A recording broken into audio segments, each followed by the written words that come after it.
समंदरी तूफान बेरिल ने टेक्सास में तबाही मचा दी।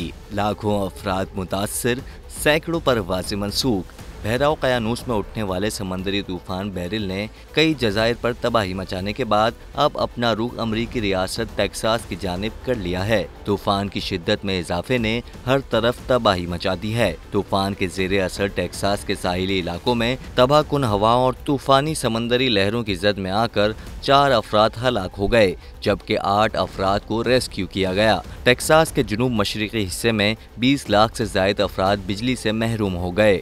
तूफान के पेश नज़र टेक्सास की बड़ी बंदरगाहों में से कुछ को बंद कर दिया गया, जबकि अमरीकी हवाई अड्डों पर 1775 परवाज़ें मनसूख कर दी गईं।